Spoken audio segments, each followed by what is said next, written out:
The Story of Reynard. Book 1, Reynard's Training.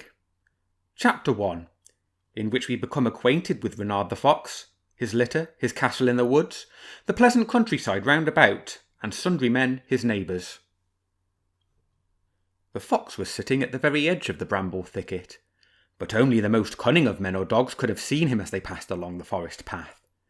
The dark glow of his red coat, striped with black down his spine as though he had been rolling in charcoal burner's ash, merged closely with the harsh tangle of the violet creepers and purplish leaves, among the play of sunshine and shadow which the radiant caress of dawn had already brought to the bushy stronghold.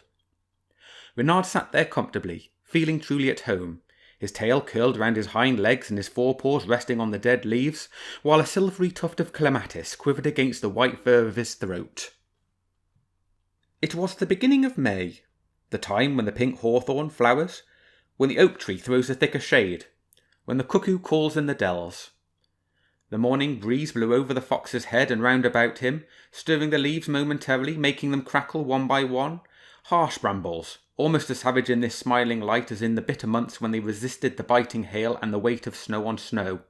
But they moved and shook gently, while the animal remained motionless, his ears pricked, his eyelids almost closed. A shudder ran through his limbs, bronzing the soft brown fur. He yawned and opened his eyes. He was a fine young male, his chest full and deep, his belly clean flanked beneath a back bulging with muscles. How splendidly he yawned, showing all his gleaming, sharp, closely packed teeth, his long, delicate tongue lying between them, curled round like a coil of blood. The eyes were wide open now, revealing sensitive, warm brown eyeballs, limpid and golden, like two mirrors of light. Mirrors of springs, glowing with the ardour of the savage, the intelligence of the poacher, and even more so with a prodigious, avid and inexhaustible vitality. The cuckoo was indeed calling. The forest was full of all the sounds of spring, a musical hum made up of the vibration of millions of wings, faint quiverings beneath the leaves, the firm, regular tapping of a woodpecker against a hollow oak tree, or the sparkling flight, like some green shooting star, of an amorous blister fly skimming over the ground, followed immediately by another one. The fox closed his eyes once more and became motionless again. He breathed quietly. He could scent the calm of space, the tranquillity of the blue air, and the casual light wind which, softened by the distance, wafted him only familiar and reassuring sounds. The steeple bell rang out the Angelus. Baldwin, Constant de Noir's donkey, brayed long and cheerfully. Chanticleer, his old feather-legged cock, crowed so loudly that he seemed to reply unceasingly to the echo of his own voice. How delightful everything was! The scent of a wild rose drifted by, so warm that it smelt like the breath of the oven used for baking apples behind the farmer's house. Still the same slow, even breathing, as though sleep had gradually taken possession again of the motionless animal. But his black snout and the cold bright tip of his slender nose never ceased their quivering search, and the twin conches of his ears, pricked stiffly forward, were strained to the sounds of space. Reynard was dreaming. The same happiness that warmed his flesh through to the heart coloured his morning dreams. He had emerged about an hour ago, quite alone, from the entrance to his earth. If he had struck the ground with his paw at the place where he sat, he would have heard the hollow deep resonance. Ermelin had remained below, suckling their 3 cubs. A flea ran under his fur. He sought it out, his nose darting blade-like and swift, and at the same moment his whole body stiffened and seemed to retract, flattening itself as he drew back, although not a single leaf of the bramble thicket had quivered. His pupils dilated, gazing fixedly at the forest path, at the tall hornbeams beneath their veils of young leaves. Down there the voice of a man was humming. A man's footsteps were approaching, firm and clear, shaking the ground beneath the leaves and striking back the brushwood as they passed. When Reynard caught sight of the tall figure bathed in sunshine, wearing a loose reddish-coloured coat and breeches fastened up by straps, he knew who it was. Lanfert, the forester, the tall forester with the broad shoulders, as gay as a blackbird in spring, whistling, singing, and smiling to every newcomer. He was humming an old hunting song, like a greeting to the invisible fox whose eyes did not leave him. "It's Reynard the Fox, his cunning so good, let's chase him into the depths of the wood."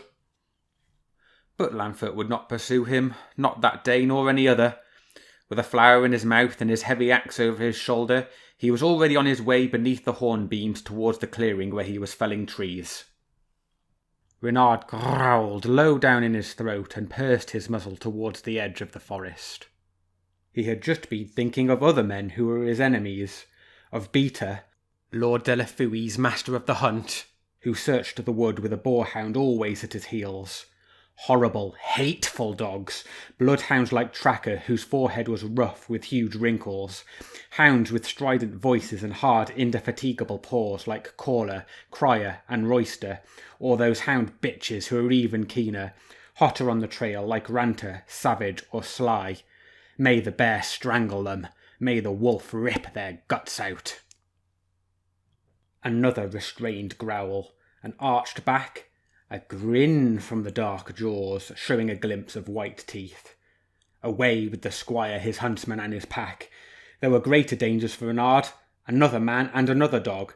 Outram Rufus, with his shock of flaming hair that grew low on his temples, right down to his grey eyes, the fish and game poacher, muscular, bent, as supple as the red asp, the man of the shadow, the man without scent. And his mastiff, Surly, half watchdog, half wolf, so bad-tempered that one of his teeth always protruded from his mouth, just as Outram's knife protruded from his pocket. Why should this blessed countryside, this paradise where every ditch sheltered a hare and every stubble path a partridge, where the big pike sunned himself in the stream beneath the water lilies, where the eels glided at night along the pathway through the grass, why should all this be spoilt by the hateful presence of those teeth and arrows, those traps with their diabolical devices and continually recurring treachery, snares, springs, drawnets, spikes and gins, all those things that strike, bite or tie you up, strangle you or draw blood?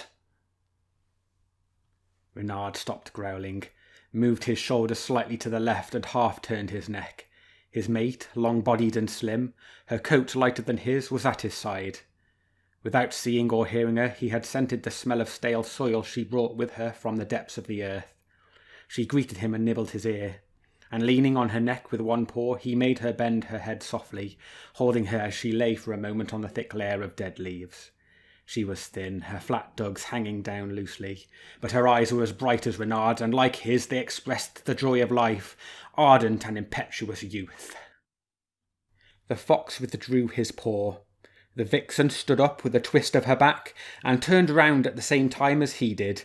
Behind them, through the brambles, came two plump little bodies, all topsy-turvy, and then a third, tumbling and bouncing, all three of them squeaking and crying, opening to the sunlight the same eyes as their parents, golden, gleaming, ablaze with life. The fox nuzzled against them, pushing them with his paw and rolling them under the brambles. Ermelyn licked them one after the other. She knew that these punishments were only games. Reynard was happy. The flies were dancing, the cuckoo was calling.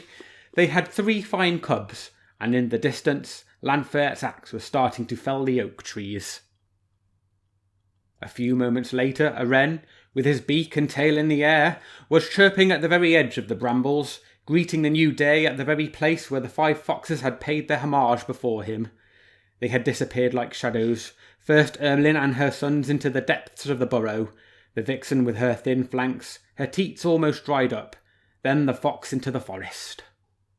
He had sniffed at the entrance into which his family had glided, recognised the other entrance on the far side of the little hump, lifted his tail for a last time to the wind from the plain, and with a short, remarkably light leap, he had jumped onto the pathway and taken his course towards the edge of the woods.